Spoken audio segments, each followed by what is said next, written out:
बिस्मिल्लाहिर्रहमानिर्रहीम। घर में दावत हो और कुछ समझ ना आ रही हो कि क्या बनाएं, तो इस दावत में आप ज़रूर ये अचार गोश्त ट्राई करें। आपकी तारीफ़ें ना हों, हर कोई आपसे रेसिपी पूछेगा। अचार गोश्त बनाने के लिए मैंने आधा किलो जो है वो दही लिया है। दही के अंदर हम नेशनल का अचार गोश्त मसाला मिक्स जो है वो इसके अंदर डालेंगे और अच्छी तरह से हमने इसको दही के अंदर मिक्स कर देना है। हमारा मसाला अच्छी तरह से दही के अंदर मिक्स होना चाहिए, मसाला रहना नहीं चाहिए। जितना अच्छा हमारा मसाला मिक्स होगा उतना ही अच्छा हमारा जो गोश्त है वो मैरिनेट होगा। ये मैंने 2 केजी जो है वो चिकन लिया है। चिकन के अंदर ये मसाला जो है मैंने मिक्स कर दिया है। मिक्स करके मैंने 3 से 4 घंटे के लिए इसको रख दिया है। ये जितनी ज़्यादा देर पड़ा रहेगा उतना ही फ्लेवरफुल चिकन होगा।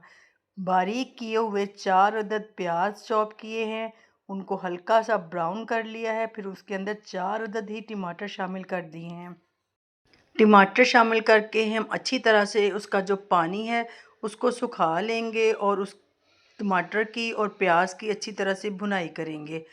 जब भुनाई हो जाएगी, घी ऊपर आ जाएगा, तो हम इसके अंदर आधा चम्मच हल्दी पाउडर, 2 चम्मच नमक और 2 चम्मच ही सुरख मिर्च के पाउडर के शामिल करेंगे। इनको अच्छी तरह से मिक्स करेंगे, इनको भी हल्का सा भूनेंगे। जब अच्छा सा हमारा मसाला रेडी हो जाएगा, फिर हम इसके अंदर मसाला लगे हुए चिकन को शामिल कर देंगे। अच्छी तरह से मिक्स करेंगे और इसको पकने के लिए रख देंगे। आपने कभी भी इतनी आसान रेसिपी देखी नहीं होगी। ये कोई फर्स्ट टाइम भी ट्राई करेगा, उसकी भी हांडी इतनी ज़बरदस्त होगी, सारे उसकी तारीफ़ें करेंगे कि कितना ज़बरदस्त खाना बनाया है। अच्छी तरह से मिक्स करने के बाद हमने उसी बर्तन के अंदर तकरीबन 1.5 प्याली जितना पानी जो है वो शामिल कर दिया है। गोश्त को हम कवर लगा देंगे और 7 से 8 मिनट के लिए कुक होने के लिए रखेंगे। 7 से 8 मिनट हो गए हैं, गोश्त हमारा अच्छी तरह से कुक हो गया है, पानी भी काफ़ी हद तक श्रिंक हो गया है। अब हम इसके अंदर 2 अदद लीमू का रस जो है वो शामिल कर देंगे। लीमू का रस शामिल करने के बाद 5 से 7 जो है हरी मिर्चें डाल देंगे। हरी मिर्चें डालने के बाद हम इसको थोड़ा-सा कवर करेंगे, दम पे रख देंगे। तो लें जी जनाब, इतना ज़ायकेदार, इतना फ्लेवरफुल आपका अचार गोश्त जो है वो रेडी हो गया है। इसको देख-देख के ही मुँह में पानी आना शुरू हो गया है।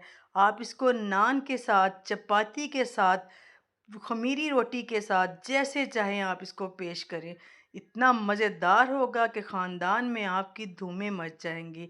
चैनल पे नए हैं तो लाइक, शेयर एंड सब्सक्राइब ज़रूर करें। दुआओं में याद रखें। अल्लाह ताला हम सब की मुश्किलात आसान फ़रमाए। आमीन। अल्लाह हाफ़िज़।